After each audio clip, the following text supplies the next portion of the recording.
Hello, नमस्कार, आदाब, सत श्री अकाल और अस्सलाम वालेकुम। मैं हूं मोहम्मद अहमद काज़मी, लेकर आया हूं आपका पसंदीदा कार्यक्रम आपके रूबरू।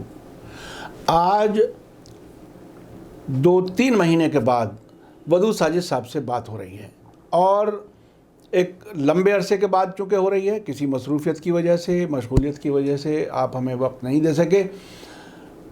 ये मौका है नए साल का, और नया साल जब आता है तो गुज़रे हुए साल का जायज़ा, एनालिसिस बहुत ज़रूरी है। वदूद साजिद साहब चूँकि कानून की ख़बरों पर गहरी नज़र रखते हैं, इस पूरे साल में आखिर क्या क्या हुआ जो नहीं होना चाहिए था।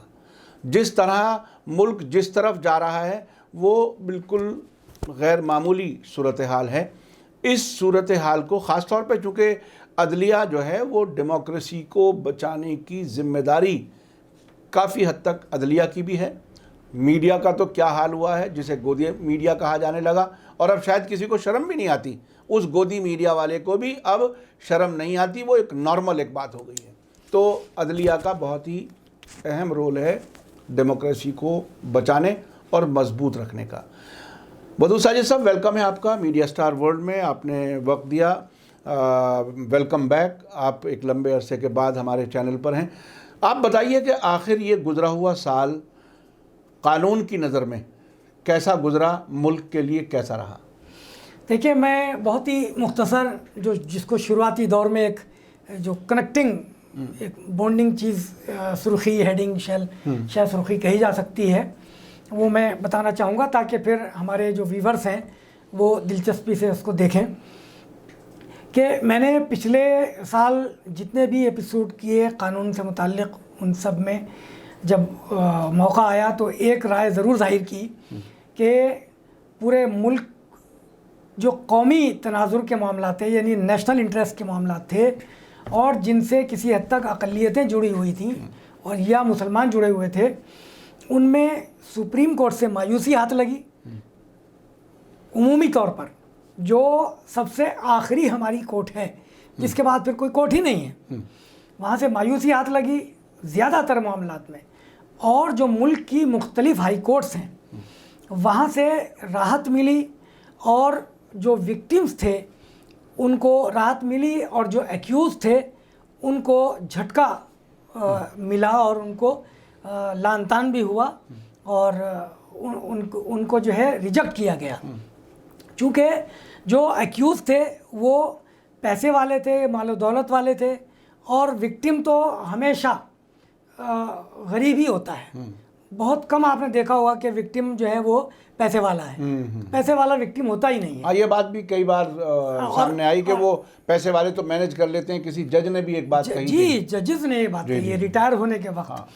तो बहरहाल ये मुख्तसर सी बात थी कि हाई कोर्ट से राहत मिली, और मैं मुख्तलिफ डिफरेंट हाई कोर्ट्स का जिक्र करूँगा। लेकिन यहाँ ये बताना ज़रूरी है कि इस मुल्क ने एक नई बात देखी जो हमने कभी नहीं देखी थी। यहाँ तक कि इमरजेंसी में हमने सुना नहीं और हमने पढ़ा नहीं। हमने तो तारीख़ पढ़ी है, और इमरजेंसी में जो कुछ होश थी तो उसमें अगर नहीं भी समझ सकते थे तो बाद में तो हमने पढ़ाई।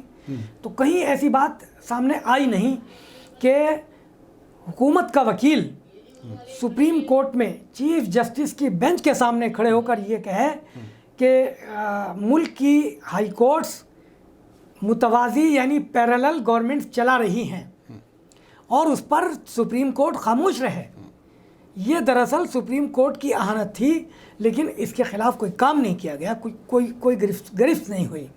ये इसी मुल्क में हुआ। अब मैं आता हूँ, हम बहुत अपने आप को थोड़ा सा महदूद रखेंगे ताकि आपको भी सवाल जवाब करने में आसानी रहे। हम सिर्फ मीडिया और हेट स्पीच और माइनॉरिटी से मुताल्लिक़ मामलात को रखेंगे। देखिए, साल का जो शुरू हुआ, जो पिछले साल 2020, वो दरअसल 2019 की एक वबा और एक नहुसत लेकर आया था, जिसको कहते हैं आप NRC और CAA। उस नहुसत में पूरा मुल्क गिरफ्तार हुआ, और पूरे मुल्क ने खड़े होकर उसके ख़िलाफ़ आवाज़ बुलंद की। चूँकि सबसे ज़्यादा मुतासिर माइनॉरिटीज़ हो रही थी, उनमें भी मुसलमान हो रहे थे, मगर मुसलमानों का साथ दूसरे सारे सेक्शंस ने दिया, और पूरे मुल्क में, जिसको आप शाहीन बाग कहते हैं, पूरे मुल्क में शाहीन बाग बन गया। लोग उस शाहीन उस CAA और NRC के ख़िलाफ़ सुप्रीम कोर्ट गए, लेकिन सुप्रीम कोर्ट के पास बहुत सारे मामला थे, न जाने क्या मामला थे, नेशनल इंटरेस्ट के हमें तो नहीं मालूम, लेकिन इम्पोर्टेंट मामला ये बहुत इम्पोर्टेंट मामला था जो नेशनल इंटरेस्ट से भी जुड़ा हुआ था, नेशनल सिक्योरिटी से भी जुड़ा हुआ था और लोगों की जानो माल से जुड़ा हुआ था। उस पर कोई सुनवाई आज की तारीख तक शुरू नहीं हुई, आज जब मैं आपसे बात कर रहा हूँ 2021 में। इसके अलावा मैं आपको मुख्तसरन बताता हूँ कि CAA और NRC की वजह से सबसे पहले जामिया मिल्लिया इस्लामिया के स्टूडेंट्स पर पुलिस का अताब नाजिल हुआ, लाठी डंडों से, बंदूकों से पीटा गया। हमें याद है कि वो जो लाइब्रेरी में जिस तरह से लाइब्रेरी में जाकर लड़कियों को मारा गया, और लाइब्रेरी छोड़िए काज़मी साहब, टॉयलेट्स में जाकर मारा गया। और जो प्राइवेट अकोमोडेशंस में रहती थी बच्चियां, वहां तक उन्हें घेर घेर के मारा गया। न्यू फ्रांस कॉलोनी तक पुलिस ने पीछा किया। तो आप क्या कहेंगे? मगर जब यही लोग सुप्रीम कोर्ट जाते हैं तो सुप्रीम कोर्ट से राहत नहीं मिलती, और ये कहा जाता है कि हुकूमत को अभी हमें वक्त देना चाहिए। और देखते हैं इतनी अर्जेंसी क्या है। वाह, एक यानी निहत्ते लोगों को मारा जा रहा है, अपने मुल्क के हिंदुस्तानियों को, वो बाहर के नहीं हैं। और हम ये कह रहे हैं, यानी अदलिया ये कह रही है कि इसमें अर्जेंसी क्या है। और हम पहले सरकार की बात सुनेंगे। जिन लोगों की आंखें फोड़ी गई, हाथ पैर तोड़े गए, टांगें तोड़ी गई, अब किसी काम के नहीं रहे। वो जिसका हाथ गया वो किसी काम का नहीं रहा, जिसकी आँख गई किसी काम का नहीं रहा, डॉक्टरों का कहना है। जी जी। जिसकी टांग गई किसी का काम का नहीं रहा, किसी के पेट में घुसे लगे। ऐसी भी बच्चियां थी जो सामने नहीं आई कि शादीशुदा थी और PhD कर रही थी और हामिला थी, और उनके हमल ज़ाय हो गए। और बस एक मामला तो सामने आया सफूरा जरगर का, कितनी मुश्किल से हाई कोर्ट ने ज़मानत दी और यही कहकर दी कि हम ह्यूमैनिटेरियन ग्राउंड पे दे रहे हैं, यानी कोई जुर्म नहीं उसका, यानी मेरिट पे नहीं दे रहे, मेरिट पे नहीं दे रहे। मेरिट पे आपको गौर ही नहीं करना, ना सुप्रीम कोर्ट को गौर करना मेरिट पे, ना और किसी को, ना सरकार तो खैर करती ही नहीं है। बहरहाल तो जामिया के स्टूडेंट्स पे जो हुआ कोई एक्शन नहीं लिया गया। फिर उसी से तहरीक पाकर और उससे हिम्मत पाकर JNU के स्टूडेंट्स पर कितना बड़ा हमला हुआ काज़मी साहब। 70-80 गुंडे घुस गए और कई घंटों तक खूब मारपीट चली। ना पुलिस आई, ना वाइस चांसलर ने कोई मदद की। वाइस चांसलर बाप होता है स्टूडेंट का, कोई मदद नहीं की उसने। तो ये साल इस तरह से गुजरा। अब मैं थोड़ा सा आपको जल्दी से अप्रैल में लेके आता हूँ। मार्च, यानी मैं आज एक स्टोरी पढ़ रहा था कि जो मुसलमान कारिंदे काम करने वाले एम्प्लॉयज़ जो सऊदी अरब में काम करते थे, गल्फ़ में, दुबई में काम करते थे और भी कई जगह काम करते थे, वो लॉकडाउन लगने से पहले जनवरी में अपने घर वतन वापस आ गए, ख़ासतौर पर केरला में। उन लोगों ने बाकायदा सोशल डिस्टेंसिंग का पालन किया, जिसका हिंदुस्तान में नाम भी नहीं सुना गया था जब तक। और उन्होंने तमाम जो डिज़ास्टर मैनेजमेंट की जितनी पाबंदियाँ होती हैं सब की, मास्क लगाया और जितनी भी एहतियात हो सकती थी जनवरी में। और हमारे यहाँ कब डिक्लेयर हुआ? मार्च में, मार्च के भी आखिर में। और फरवरी में राहुल गांधी ने ये बात कही कि बहुत बुरा हाल हो जाएगा, उसका मजाक उड़ा गया। लेकिन 2 महीने के बाद हमने अपने यहाँ पाबंदियाँ लगाई और उसके बाद क्या हशर हुआ। तो ना हम पाबंदी लगा रहे हैं तिरुपति माला मंदिर पर, ना सबरीमाला मंदिर पर, ना जगन्नाथपुरी के मंदिर पर, ना जितने हमारे मजहबी त्यौहार हैं, जगन्नाथ यात्रा और यात्रा, ना उन पे पाबंदी लगा रहे हैं। अच्छा, मध्य प्रदेश में सरकार बनाई गई, उसी सरकार हमने बनाई। फिर ट्रंप को हमने वेलकम किया, कामछू या केमछू ट्रंप, यानी नमस्ते ट्रंप, ये प्रोग्राम हमने कर दिया और इंतज़ार किया कि ये प्रोग्राम हो जाए फिर हम कदम उठाएंगे। इस दौरान क्या हुआ? इस दौरान दिल्ली का फसाद भी हो गया। तो दिल्ली के फसाद वाले सुप्रीम कोर्ट आते हैं, कोई सुनवाई नहीं। हाई कोर्ट आते हैं तो एक जज साहब जिन्होंने रात को अपने घर पे कोर्ट लगाई और जो विक्टिम थे, नॉर्थ ईस्ट दिल्ली के फसाद के जो विक्टिम थे और जिनको हॉस्पिटल ले जाने नहीं दे रही थी पुलिस और गुंडे, उनकी सुनवाई की जस्टिस S मुरलीधर ने अपने घर पर। और दिल्ली के पुलिस कमिश्नर को बहुत सख्त डांट फटकार लगाई और अदालत में वीडियो चलाकर देखी कपिल मिश्रा की और कहा पुलिस से कि क्या ये आपको हेट स्पीच नहीं लगती और हमें 24 घंटे के अंदर अंदर कल हमें बताइए आप। तो कल आई ही नहीं, क्योंकि उनका रात ही को ट्रांसफ़र कर दिया गया, पंजाब हाई कोर्ट भेज दिया गया। जब वो ट्रांसफ़र मांग रहे थे तो उनका ट्रांसफ़र रोका जा रहा था, क्योंकि वो पंजाब हाई कोर्ट जाते ही सीनियर हो जाते। और जब उन्होंने पुलिस के ख़िलाफ़ स्ट्रिक्चर पास किए और कपिल मिश्रा के ख़िलाफ़ कार्रवाई का ऑर्डर दिया तो फिर उनका ट्रांसफ़र कर दिया। तो ये हालत रही कानून की। अब आइए थोड़ा सा और आगे आ जाते हैं। तो जिस तरह आपने बहुत सारे मंदिरों के प्रोग्राम, बहुत सारे त्योहारों के प्रोग्राम, ट्रम्प का प्रोग्राम, मध्य प्रदेश की सरकार का प्रोग्राम, और मध्य प्रदेश में कई बीजेपी से करीब और बीजेपी में शामिल लोगों ने अपनी यौम पैदाइश को क्या बोलते हैं, बर्थडे पार्टियां मनाई। उनमें 700-800 लोग आए और उसमें से 350 और 400 तक पॉजिटिव निकल आए। कोई कार्रवाई नहीं। लखनऊ में एक अदाकारा ने एक प्रोग्राम कर दिया, उसके खिलाफ कोई कार्रवाई नहीं।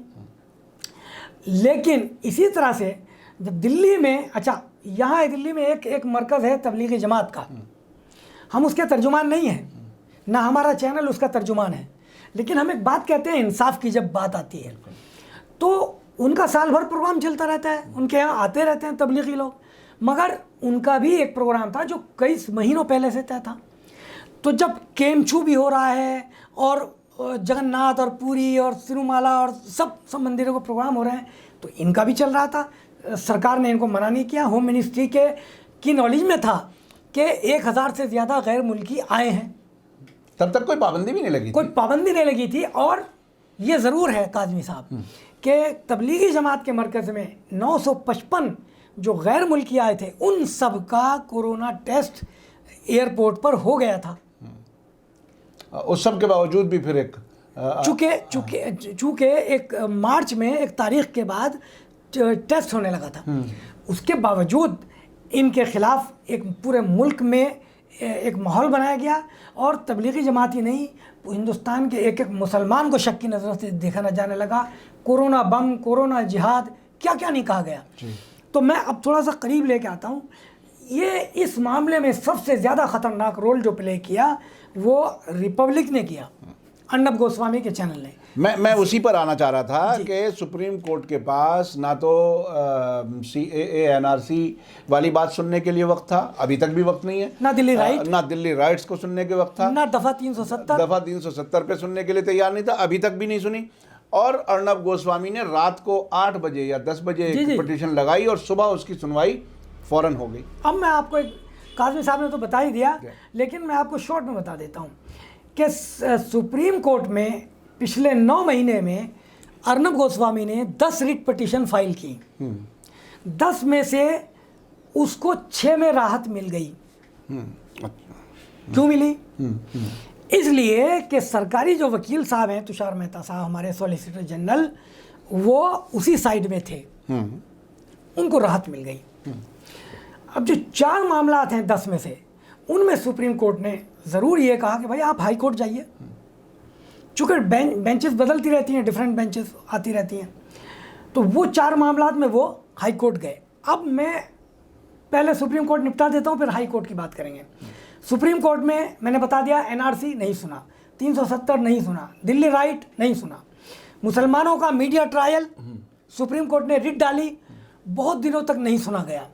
और उसमें अर्जेंसी यही थी कि हुजूर लॉकडाउन चल रहा है और लॉकडाउन में पूरी इकोनॉमिक कंडीशन ख़राब हो गई है, ख़ास तौर पर जो मज़दूर तबका है उसकी ख़राब हो गई है, और ऐसे में अगर मुसलमानों के ख़िलाफ़ एक हेट मुहिम चलाई जा रही है तो आप फ़ौरन इनको रोकिए। तो ये अर्जेंट था या नहीं था?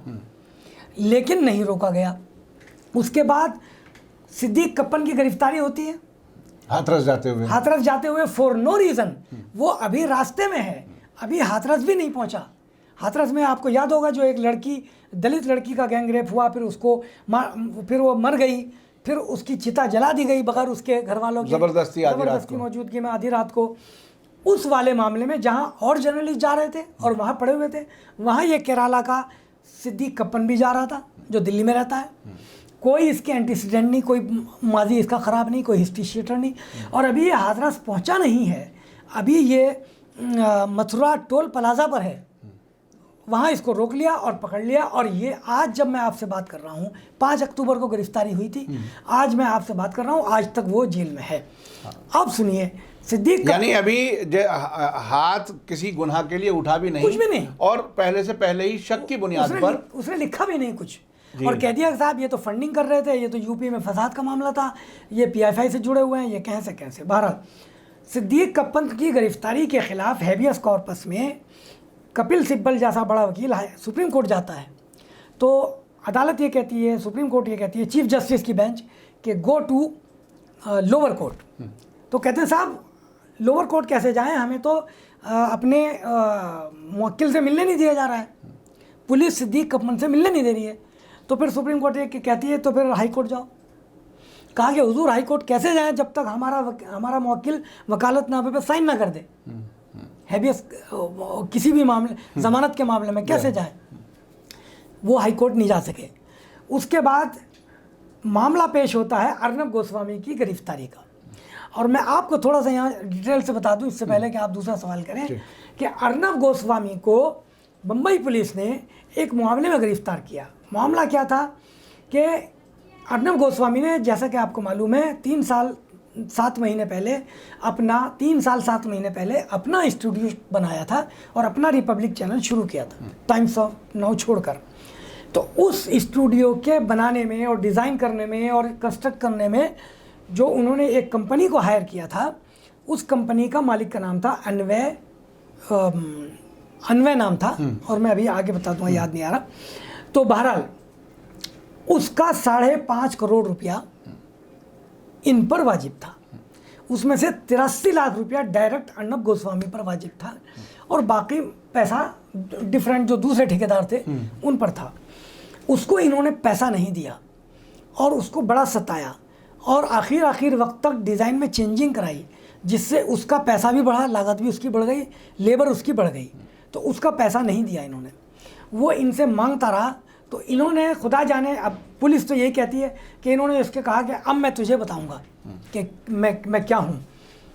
बहरहाल उसने ख़ुदकुशी कर ली, अनवय ने और उसकी माँ ने दोनों ख़ुदकुशी कर ली, और नोट लिखा बाकायदा, और उसमें अर्नब गोस्वामी का नाम लिखा, जिम्मेदार वो है। देखिए हिंदुस्तान में ये कानून है कि डाइंग डिक्लेरेशन, यानी एक आदमी मरने वाला है, मजिस्ट्रेट उसका बयान ले रहा है, तो जो वो कहेगा उसको सच माना जाएगा। जाहिर है जिसके सामने मौत है उस वक्त वो झूठ क्यों बोलेगा। इसी तरह से कानून ये कहता है कि जिसने खुदकुशी कर ली और उसने कोई लेटर छोड़ा है, तो इसकी जांच की जाएगी कि ये उसी का हैंड राइटिंग थी या नहीं, या उसके साइन थे या नहीं। तो जांच में पाया गया कि ये अनवय का ही हैंड राइटिंग थी, उसी के साइन है। तो पुलिस ने भी ये मान लिया कि हाँ उसी का है। उस मामले में अर्नब गोस्वामी को मुंबई पुलिस ने गिरफ्तार किया था। और गिरफ्तारी की भी एक अजीब कहानी है कि जब तक वहाँ बीजेपी की हुकूमत थी, यानी फडणवीस साहब चीफ मिनिस्टर थे, ये 4 साल पुराना मामला है, 3 साल पुराना, तो तब तक तो ये गिरफ्तार भी नहीं हुए। और लोकल जो पुलिस है उसने क्लोजर रिपोर्ट नहीं, उसको कहते हैं समरी ए। एक समरी ए रिपोर्ट होती है, उसका ये मतलब होता है कि हुजूर क्राइम तो हुआ है, लेकिन इस शख्स के खिलाफ सबूत नहीं मिल रहे हैं हमें। तो ये फिर अदालत के ऊपर होता है कि वो उसको रीओपन करे, किसी उससे बड़ी एजेंसी को इन्वेस्टिगेशन किसी और को दे। तो समरी ए रिपोर्ट लगा दी गई थी, मजिस्ट्रेट साहब ने उसको लेके बैठ गए, पुलिस में खामोश हो गई और हुकूमत बदल गई। अब जब से ये वहाँ शिवसेना की सरकार है, तो इनकी और आपस में चलती रहती है, ये बताना ज़रूरी है। पॉलिटिकल मामला ये हैं कि अर्नब गोस्वामी उनके खिलाफ बोलता है और महाराष्ट्र सरकार इनके खिलाफ करना चाहती है, जाहिर है। और अर्नब गोस्वामी को समझा जाता है कि वो मोदी सरकार को चूंकि सपोर्ट करता है, बिल्कुल बीजेपी का खुला सपोर्टर है, तो वो जो मीडिया का काम नहीं है, जो बिल्कुल होना नहीं चाहिए। मीडिया को ये हमें सबक नहीं पढ़ाया जाता ये, बिल्कुल, जिस वक्त हम कोर्स करते हैं। तो बहरहाल अब दोबारा वो रीओपन हुआ और मुंबई पुलिस ने इनको गिरफ्तार कर लिया 4 या 5 नवंबर को, और उसके बाद इनकी ज़मानत जो है वो लोकल कोर्ट से नहीं हुई। मजिस्ट्रेट ने इनको जुडिशियल कस्टडी में देकर और पुलिस को ये कह दिया कि आप 3 घंटे रोज़ाना इनसे पूछताछ कर सकते हैं। इसके अलावा शुरुआती दिनों में उनको रखा गया इसके क्वारंटीन सेंटर में, और उसके बाद उनको तलोजा जेल में शिफ्ट कर दिया गया। तलोजा जेल बहुत ख़राब जेल है, वहाँ हाई सिक्योरिटी और बहुत ही गुंडे किस्म के लोग ये सब रहते हैं। वहाँ इनको बंद किया गया। ये 8 दिन रहे जेल में, और पूरे मुल्क को इन्होंने चीख चीख कर आसमान सर पे उठा लिया कि देखो मेरे साथ क्या हो रहा है, मुझे छुड़वाओ, मुझे बचाओ। तो लेकिन चूँकि मामला कोर्ट का था, मुंबई हाई कोर्ट में अब एप्लीकेशन लगाई गई। मुंबई हाई कोर्ट ने गैर मामूली तौर पर, यानी असाधारण तौर पर 4 दिन तक इनकी सुनवाई की। मुझे हैरत है कि एक ऐसे केस पर 4 दिन मुंबई हाई कोर्ट के कीमती लगे, और आखिरकार मुंबई हाई कोर्ट की 2 रुकनी बेंच ने, जस्टिस शिंदे और जस्टिस कार्निकर ने, इनकी ज़मानत को रिफ्यूज़ कर दिया। फिर ये भागकर सुप्रीम कोर्ट आए और रात को 8 बजे रिट फाइल की, और अगले दिन 10:30 बजे सुनवाई पर लग गई। जस्टिस चंद्रचूड़ और जस्टिस इंदिरा बनर्जी की बेंच ने इनको सुना और पूरे दिन सुना। और जस्टिस चंद्रचूड़ ने शुरू में ही, कार्रवाई शुरू होने से पहले ही कह दिया था कि ये बहुत इंपॉर्टेंट मामला है और इसमें हमें कुछ ऐसी गाइडलाइंस और ऑर्डर और स्ट्रिक्चर्स पास करने पड़ेंगे कि जिससे हाई कोर्ट्स को जितनी भी कोर्ट्स हैं, हाई कोर्ट ही नहीं, जितनी भी कोर्ट्स हैं, सबको एक मैसेज जाए कि इंडिविजुअल और पर्सनल लिबर्टी कोई चीज़ है। तो हमें बहुत खुशी हुई कि सुप्रीम कोर्ट ने एक ट्रेडमार्क और एक लैंडमार्क कायम कर दिया, और एक हॉलमार्क कायम कर दिया कि पर्सनल लिबर्टी बहुत इंपॉर्टेंट चीज़ है। उसके जुर्म पे सुप्रीम कोर्ट ने बात नहीं की। ये नहीं कहा कि इसने उनको खुदकुशी पे उकसाया या नहीं उकसाया, क्योंकि ये काम सुप्रीम कोर्ट या हाई कोर्ट कर ही नहीं सकती। वो तो लोअर कोर्ट करेगी, वहाँ ट्रायल होगा। लेकिन सुप्रीम कोर्ट ने ये तय कर दिया। हमें बहुत खुशी हुई कि पर्सनल लिबर्टी एक चीज़ है जिसका सबको एहतराम करना चाहिए, और हाई कोर्ट ने गलती की इनको ज़मानत न देकर। अब आप ये देखिए, वहीं सुप्रीम कोर्ट के में कपिल सिब्बल भी मौजूद थे, जो महाराष्ट्र सरकार को रिप्रेजेंट कर रहे थे। उन्होंने खुलकर ये बात कही, हमने कभी नहीं सुना इस तरह से। बहरहाल ये फ्रस्ट्रेशन ही तो है, ये विक्टिम्स का फ्रस्ट्रेशन है जो वकीलों की ज़बान से अदालतों में निकल जाता है। तो जब उनकी सुनवाई हुई और चीफ जस्टिस की बेंच में भी ये बात कही उन्होंने, कपिल सिब्बल ने, और जस्टिस चंद्रचूड़ के सामने भी ये बात कही कि साहब, हम सिद्दीक कप्पन की एप्लीकेशन लेकर आए थे, पर्सनल लिबर्टी ही में लेकर आए थे, लेकिन हमसे कहा गया कि लोअर हाई कोर्ट जाओ। और अव्वल तो कई दिनों तक, कई हफ्तों तक वो टेकअप ही नहीं किया मैटर, और यहाँ आप 8 बजे रात को रिट डाली जाती है, अगले दिन 10:30 बजे सुनवाई हो जाती है, और फिर उसकी ज़मानत भी हो जाती है। सुप्रीम कोर्ट ज़मानत देती है एक ऐसे मामले में कि जहाँ 2 इम्पोर्टेंट जाने गई हों। और मुझे बहुत अफसोस है कि पूरे मुल्क के मीडिया ने और हमारी कोर्ट्स ने एक दफ़ा भी ये नहीं कहा कि भाई ठीक है, इसकी पर्सनल लिबर्टी और इसको ज़मानत मिलनी चाहिए, लेकिन वो जो 2 पर्सनल लॉस हुआ है, जो 2 जाने गई हैं, उनका क्या? उनके लिए कोई बात नहीं होती। तो देखिए, सुप्रीम कोर्ट में ये हुआ कि सिद्दीक कप्पन को आज की तारीख तक, हाँ आप बात कर रहे हैं, इलाहाबाद हाई कोर्ट से भी उसको अभी तक ज़मानत नहीं मिली। मैं बस 2 बातें कह के ख़त्म करता हूँ। उसके बाद डॉक्टर कफ़ील ख़ान का मामला आपने सुना होगा। कफ़ील ख़ान को किस कदर सख्त दफ़ात में यूपी गवर्नमेंट ने फंसा दिया था, NSA लगा दिया था। NSA में तो 1 साल तक सुनवाई भी नहीं होती। लेकिन जब 7 महीने के बाद हाँ सुप्रीम कोर्ट में उनकी वालदा आई, तो सुप्रीम कोर्ट ने कहा, चीफ जस्टिस साहब की बेंच ने, कि नहीं, आप इलाहाबाद हाई कोर्ट जाइए। तो वहाँ पर्सनल लिबर्टी का मामला नहीं था, क्योंकि वहाँ कफ़ील ख़ान था। नहीं समझा गया, यानी वहाँ कफ़ील ख़ान था। उसके बाद इलाहाबाद हाई कोर्ट से बहरहाल कफ़ील ख़ान को ज़मानत मिली। न सिर्फ ज़मानत मिली, उसका केस ख़त्म किया गया, क्वेश किया गया, FIR रद्द की गई, और यूपी गवर्नमेंट को सख्त सुनाई गई।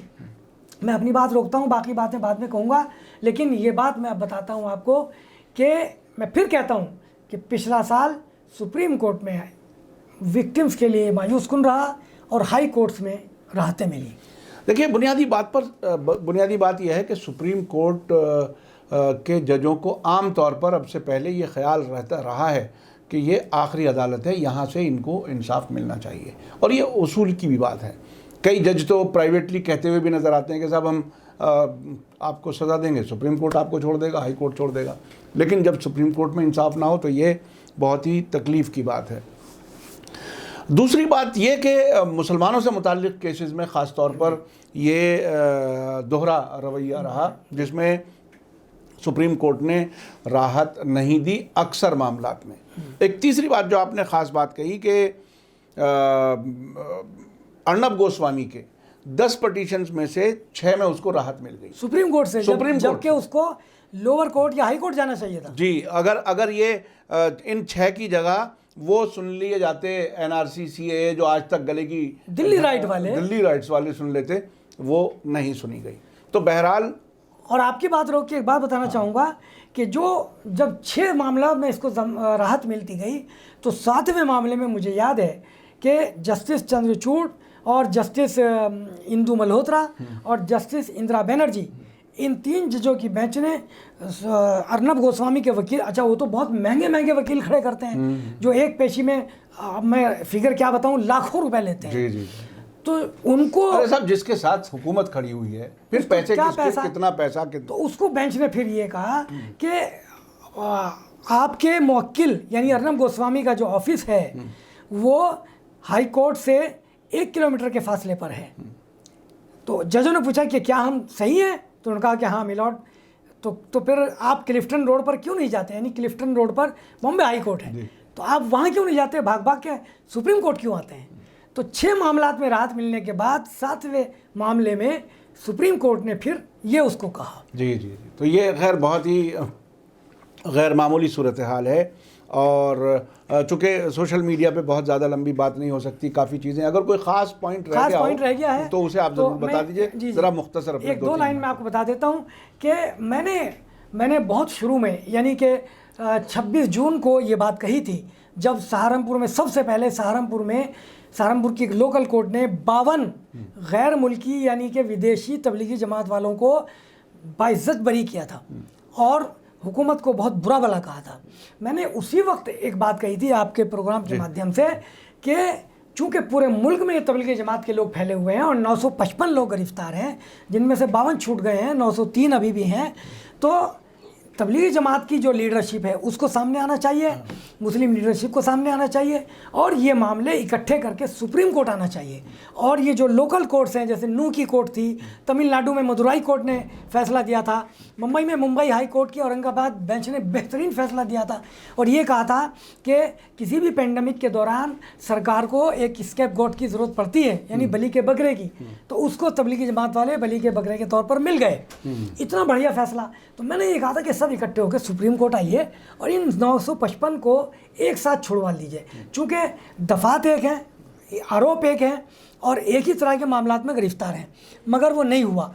आखिरकार आज जब मैं आपसे बात कर रहा हूँ, आखिरी जत्था भी चला गया है बाइज्जत बरी होकर। पूरे मुल्क की हाई कोर्ट्स ने यही सख्त स्ट्रक्चर पास करके तबलीगी जमात वालों को छोड़ा है। उमेश देवगन का एक केस है, मैं आपको बता देता हूँ, उसमें अलबत्ता सुप्रीम कोर्ट से एक राहत मिली, लेकिन सवाल ये है कि सुप्रीम कोर्ट उमेश देवगन से क्यों नहीं पूछती कि तुम दिल्ली हाई कोर्ट क्यों नहीं जाते, उसकी डायरेक्ट क्यों सुनवाई हो जाती है, जिसने ख्वाजा मोइनुद्दीन चिश्ती की शान में गुस्ताखी की थी और लुटेरा चिश्ती कहा था, और एक बार नहीं कई बार कहा था डिबेट के दौरान। तो बहरहाल सुप्रीम कोर्ट ने कहा कि नहीं, आपको ट्रायल का सामना करना पड़ेगा, और जो उसके खिलाफ 5 FIR हुई थी उन सबको इकट्ठा कर दिया गया है, FIR को क्वेश्चन नहीं किया गया है। तो बहरहाल किसी हद तक इंसाफ बहरहाल वहाँ जिंदा है, लेकिन हाई कोर्ट्स के हम मशकूर हैं कि हमें बहुत राहत मिली। बहुत बहुत शुक्रिया वदूद साजिद साहब। देखिए, मैं थोड़ा सा इसमें ऐड ये कर दूं कि आपने कहा कि तबलीगी जमात की लीडरशिप और मुसलमानों की लीडरशिप को ये करना चाहिए तो आपकी बात बिल्कुल ठीक है, लेकिन जब तबलीगी जमात के मौलाना साद से आधी रात में NSA मिल लेते हैं और थाने की और तबलीगी जमात के मरकज़ की एक ही दीवार है और गिरफ़्तार नहीं कर पाते, ऐसा लगता है कि आपस में अंडरस्टैंडिंग हो गई। जब एक RSS का उर्दू अखबार, मैं बिल्कुल खुल के कहता हूँ, इनकलाब जो दैनिक जागरण का है, वो जिनको लीडर बनाता है वो आधी रात को मिल लेते हैं मोहन भागवत से जा कर के, तो मुसलमानों के मामलात कौन हल करेगा, जब लीडर ही ऐसे लोगों को प्रोजेक्ट किया जाता है कि वो कौम को बेच करके आ जाएं। ये मैं आपको बता दूं कि ये मौलाना अरशद मदनी साहब सुप्रीम कोर्ट के अयोध्या वाले मामले के फैसले से कुछ ही दिन पहले आधी रात को मिल के आए थे। ये सूरत हाल है, तो ये पूरी कौम कहाँ जाए, किससे राहत की उम्मीद करे। बहरहाल एक बात कहने की है कि चूंकि मीडिया और हेट स्पीच के ताल्लुक से आज हमने अपना प्रोग्राम बनाया है, मीडिया के खिलाफ, मीडिया ट्रायल के खिलाफ सुप्रीम कोर्ट में, दिल्ली हाई कोर्ट में, मुंबई हाई कोर्ट में रिट पिटिशंस पे समाअत जारी है।